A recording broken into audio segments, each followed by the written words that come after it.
I don't choose the music that I write. I think instead I'm remembering it. For the last couple of videos that I put up here, they were all about metadata and how to get your music heard. But I got away from doing my own music and talking about what I like to do. And I'm going to get back to that now. So why am I so drawn to dark, droning minors? Why does happy music feel wrong in my body? Why do I feel more alive when I'm playing sounds, putting things together that other people might consider sad? I used to think that it was my aesthetic or just my vibe, but now I think that I'm actually remembering something. I think it's my frequency.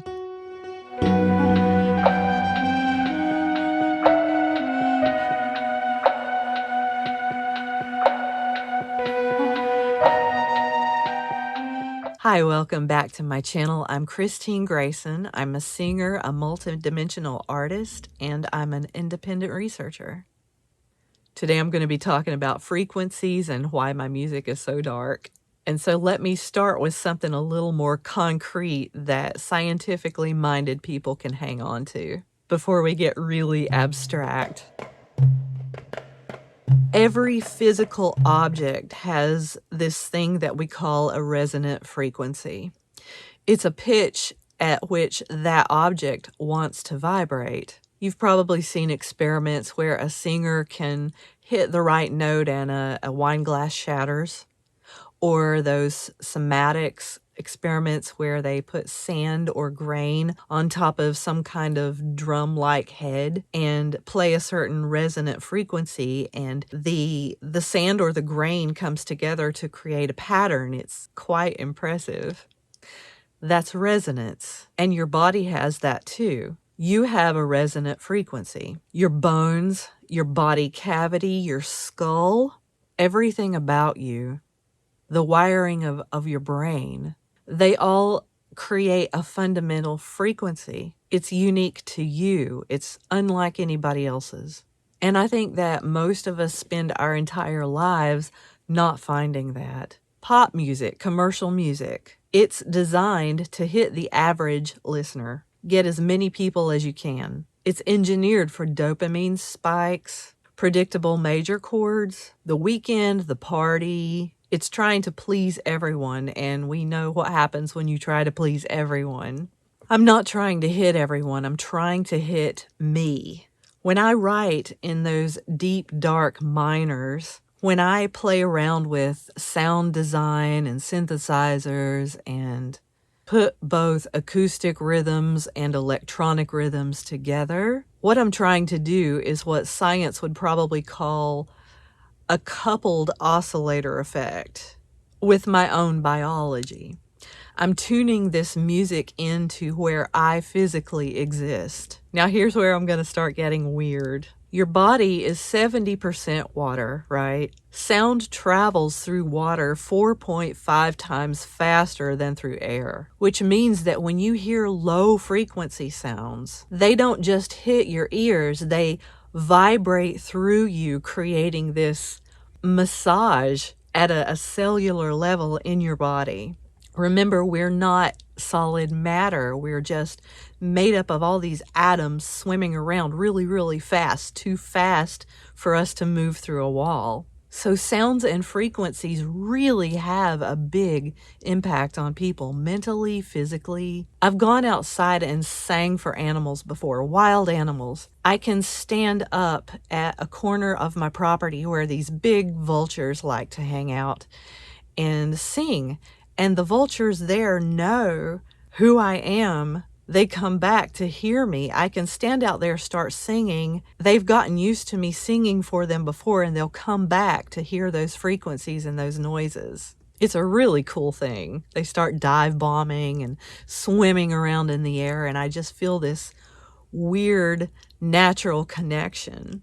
There's a nerve in your body called the vagus nerve. It connects your brain to your heart, to your gut, to your lungs. And certain frequencies, especially low droning frequencies, can stimulate that nerve. It can pull you out of fight or flight and drop you right down into rest and digest mode. It lowers the cortisol spikes in your body. It calms your entire system down. For me, dark, droning, low chords trigger that parasympathetic response. It feels like safety, like coming home. And happy commercial pop, that creates stress in my body. It feels like chaos. That triggers my cortisol levels to spike. I'm not broken. I'm just biologically wired for the dark. And now we're going to get even weirder. This is where it gets mystical. The ancients knew this. In ancient Egypt, temples were not just places of worship. They were sound or sonic hospitals, chambers in places like Dendera and Abydos. They were designed to resonate at certain frequencies. Priests there would chant what's called the 7 vowels, and those sounds would resonate in certain parts of the body. The skull cavity, the chest cavity, the stomach. Think of it this way. If you go into a silo or a very reverby echo chamber kind of place, and if you stay in there for a long time making sounds and allowing all that reverberation, all that resonance to just run through you over and over again, if you sit in one of those places and chant, at some point you're going to feel hypnotic. It's going to produce this psychedelic kind of feeling. It's massaging the inner parts of your body. It's very interesting. Sometimes this can feel very healing. It does for me. In the Great Pyramid, there's this controversial opinion, a theory. It's weird, but it's compelling. It's interesting. Some people believe it wasn't a tomb, that it was more of a machine. The king's chamber there is made of red granite, which is mostly quartz. And quartz does resonate at a very specific frequency. It creates these crazy echo chamber effects. Actually, I wish they would let me record an album in there. That would be cool. But some researchers think that it was designed to resonate with a certain earth frequency. I don't know about that, but amplifying the earth's natural vibration, it's interesting. It's something that I could look into, because this is totally focused on creating altered states of consciousness. And I like that. Healing, transformation. The Egyptians believed that the soul had 5 parts. One of those parts was called the Ren, R-E-N, your name. But to them, a name was more than just letters and words. It was a certain vibration, a very specific sound that if you spoke it, as long as you kept speaking that name or playing the sound of that name, your soul stayed alive. I think my music is my Ren. I'm not writing new songs, I'm keeping an ancient frequency alive. In Mesopotamia, Sumer, Babylon, there was no difference between a doctor and an exorcist. They believed that illness was a frequency dissonance. It was like your body had been knocked out of tune, and the cure was some specific incantation, a rhythm, a sound that would drive out the chaos and restore your natural order. They didn't have EEGs, but I think they understood something that we might just be starting to remember. That sound is medicine, sound is memory, sound is identity. So here's my truth. A few years ago, well, actually more than a few years ago, I had a near-death experience. Ever since that night, my whole perspective on life has changed. I still get flashbacks. I'll be out in public, something will trigger me the right way. I'll have a memory flash again that goes right back to that time.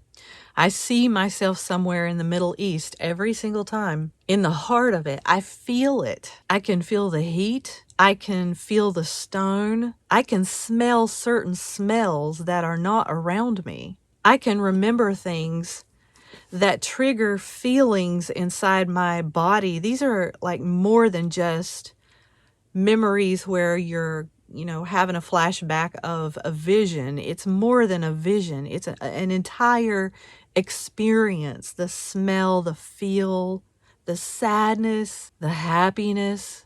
It's very real. There's no way to describe it. And I know how that sounds. I'm sure people think I've lost my mind. That's okay. But energy cannot be created and it cannot die. It can't be destroyed. It just changes. That's physics.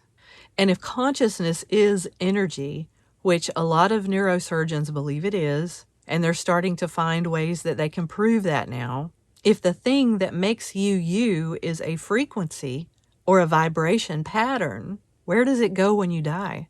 I don't think it goes anywhere. I think it comes back.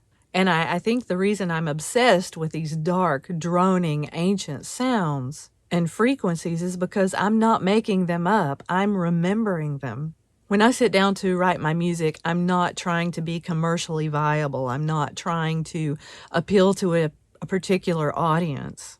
I'm trying to access a data stream that exists somewhere outside of me, outside of time. Pop music is about the now, the weekend, the breakup, the moment. My music is about the always. It's about the void, the silence between my breath. The frequencies that connected the ancients to something way bigger than what we see. I'm not sad when I play my music.